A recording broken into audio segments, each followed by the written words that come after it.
François a dit, vous avez un discours qui demande à la jeunesse africaine une grande implication, une responsabilité, alors que des discours panafricanistes actuels sont orientés vers la victimisation. Absolument. Ça fait des années que nous tenons ce discours d'appel à la conscience, parce que quand un peuple tombe sous la domination d'un autre, bien évidemment qu'il est commode de se victimiser, de dire que oui, c'est les autres qui sont nos problèmes. Oui, nous savons, nous sommes tout à fait lucides là-dessus.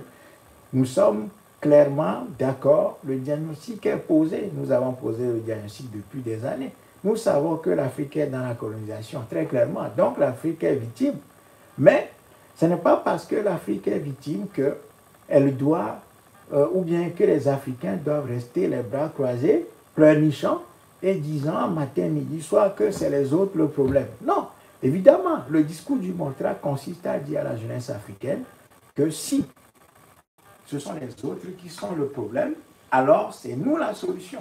Notre slogan, c'est que oui, si c'est les autres qui sont le problème, évidemment que c'est nous qui sommes la solution. Donc si nous sommes la solution, eh bien cette solution-là, nous devons la construire. Et ce n'est pas en nous victimisant à longueur de journée, en indexant la responsabilité des autres, que nous faisons quoi que ce soit pour changer la situation. Ce n'est pas en désignant l'ennemi, ce n'est pas en désignant l'adversaire au quotidien que nous sommes en train de changer quoi que ce soit. Oui, l'identification de l'ennemi fait partie du processus de construction de sa propre identité. Henry Kissinger disait que un peuple n'a d'identité qu'à partir du moment où ce peuple identifie ses ennemis ou ses adversaires. Donc, c'est une bonne chose que les Africains identifient leurs ennemis, leurs adversaires. Mais une fois qu'on identifie l'ennemi ou les adversaires, nous devons construire les instruments qui nous permettent de le combattre efficacement et de travailler à nous sortir des griffes de l'ennemi ou de l'adversaire pour nous hisser à la hauteur de ce qui est notre dignité en tant qu'être humain.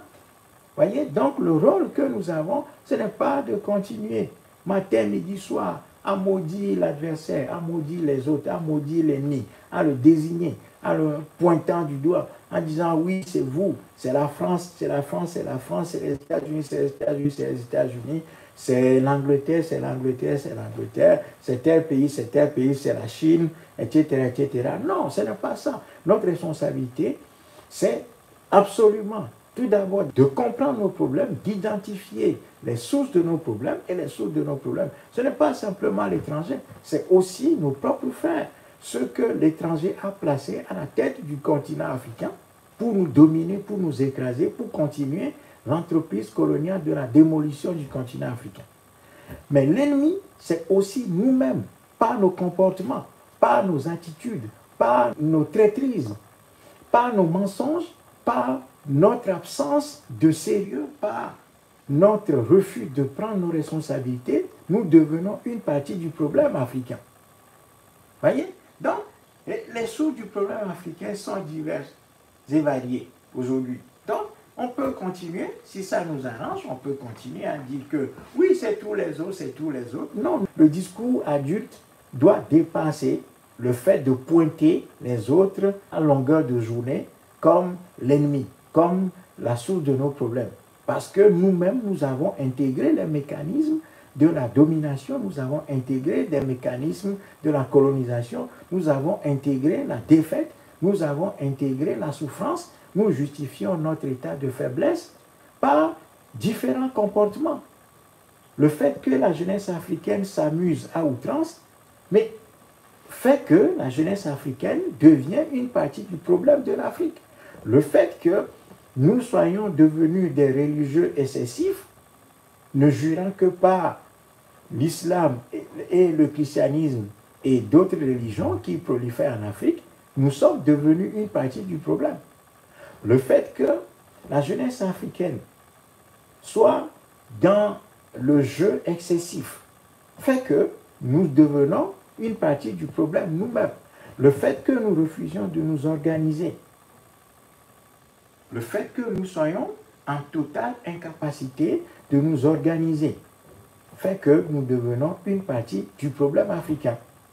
Donc, par différents mécanismes, nous pouvons identifier plusieurs sources et plusieurs responsabilités dans le drame que vit notre continent. Je veux dire par là que oui, absolument oui, 3 fois oui, l'étranger joue un grand rôle dans la situation de souffrance que nous connaissons sur le continent africain. C'est un fait établi. C'est un fait établi. Il n'y a pas de doute là-dessus. Mais, une fois qu'on identifie l'ennemi ou l'adversaire ou la source du problème, si on ne s'attaque pas à la source du problème qu'on a identifié, c'est qu'on devient soi-même une partie du problème. Et c'est ce que nous vivons. Donc, nous sommes contre la victimisation excessive. Nous refusons ce discours victimaire. Nous refusons absolument ce discours victimaire ou ce discours triomphant où il y a une partie du message panafricaniste qui se réfugie toujours en Égypte. Dès qu'on nous oppose notre faiblesse actuelle, eh bien, on va se réfugier dans l'Égypte antique en disant « Regardez ce que nous étions, regardez comment nous fûmes, regardez comment nous fûmes grands. » Non, la grandeur d'un peuple ne doit pas être conjuguée au passé. Ceux qui aiment leur peuple ne peuvent pas conjuguer la grandeur de ce peuple-là au passé. La grandeur de notre peuple doit être conjuguée au présent et au futur. Bien sûr que nous devons identifier notre grandeur passée, mais à partir de cette identification, nous devons construire les instruments qui nous permettent aujourd'hui d'assumer nos responsabilités pour reconstruire cette grandeur perdue. Vous voyez? Donc, il y a beaucoup de choses qu'il faut arriver à expliquer à la jeunesse africaine pour lui faire comprendre que oui, nous pouvons nous contenter de notre grandeur passée, oui, nous pouvons nous contenter de nous victimiser, d'identifier chaque fois les autres comme la source de nos problèmes, mais quand vous identifiez les autres comme la source de vos problèmes, c'est que c'est vous qui êtes la solution.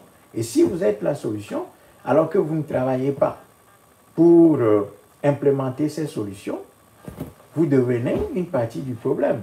Sinon, vous devenez la source même du problème. Donc, nous sommes devenus aujourd'hui la source de nos problèmes par le fait que nous refusions d'agir, par le fait que nous refusions d'assumer nos responsabilités, par le fait que nous n'avons pas le courage de nous prendre en charge et de faire nos devoirs. Voilà, nos devoirs, nous ne les faisons pas. À partir du moment où un peuple ne fait pas ses devoirs, ce peuple devient coupable et devient lui-même la source principale de ses problèmes.